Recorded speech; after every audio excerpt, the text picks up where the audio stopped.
अस्सलाम वालेकुम दोस्तों, तुसीं देख रहे हो हसीन पंजाब टीवी ते मैं तेरा मेज़बान अमीर हमजा। दोस्तों सब तो पहले अपने चैनल हसीन पंजाब टीवी ਨੂੰ करो सबसक्राइब ते नाल लगे बैल दा बटन दबाओ ताकि साडी हर नई आने वाली अच्छी और बेहतरीन वीडियो साडे वीरां तक आसानी नाल पहुंच सके और तुसीं वीडियो देखो सब तो पहले। अज जनाब अपने वीरां भरावां वास्ते दूजे नंबर दी वीडियो लेके हाजिर होए हैं। दूसरा सुबह सूई है, बिल्कुल ताज़ा सूई है। अज रात नूं मझ सूई है, दूसरी चवाई मालकां ने शाम नूं करनी है। कैमरामैन साहब झोटी दिखाणगे, उस तो बाद सारियां गल्लां बातां मालकां दी ज़ुबानी मालकां कोलों पुछांगे कि किन्ना इहदे कोल दुध या बोला है, की डिमांड करते हैं, की सानू गरंटियां देंदे ने। माशाल्लाह कद चंगा, वेल चंगी, एक हड्डी खुड्डा पुट्ठा माशाल्लाह बड़ा खूबसूरत है झोटी का। हवाना माशाल्लाह बड़ा खूबसूरत है, थन बड़ा कमाल लग्या होया झोटी नू। अपने वीरां वास्ते मेहनत करी दी है, कोशिश करी दी है कि अच्छे तो अच्छा जानवर दिखा सकीए। बाकी लैने देने मुकद्दर ने, नीली बाहर के जानवर अपने वीरां भरावां नू दिखाई देने, नीली का शौक पूरा करवाई दा है। कोशिश करी दी है कि अच्छे तो अच्छा जानवर दिखा सकीए। 21,000 पूरे जानवर दे विच माशाल्लाह खूबसूरत हवाना माशाल्लाह सूह दी सार तो लैके धुनी तक नज़र आ रहा है।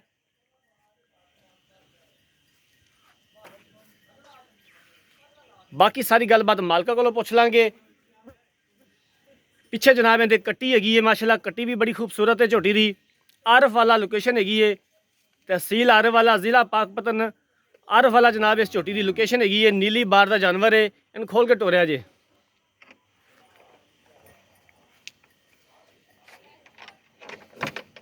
सोड़ी फड़िया जे, आराम आराम नाल टोरिया जे।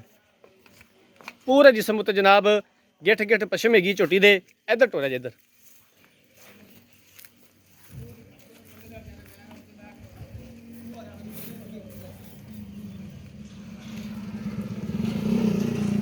जिन्होंने वीरां भरावां ने चैनल को सबसक्राइब नहीं किया, साड़ी खसूसी रिक्वेस्ट है कि चैनल को सबसक्राइब करना है।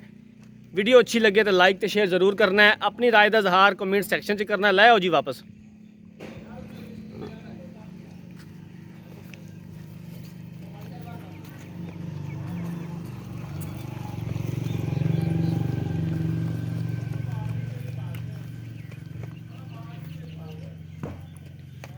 आ पिछे जनाब इनके कट्टी हैगी है, कट्टी स्याह काली माशाल्लाह, नाड़ुआ नाल कच्चा नाड़ुआ। अज रात झोटी सूई है, पहला बोला मालका ने चो लिया, दूसरा बोला जनाब अज शाम नूं चोना है।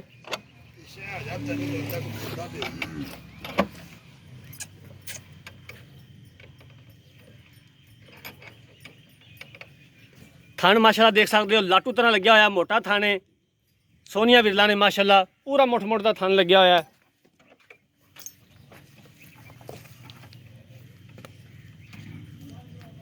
मालका को इहदे बारे सारी गलबात पूछ लेने। अस्सलाम वालेकुम जी।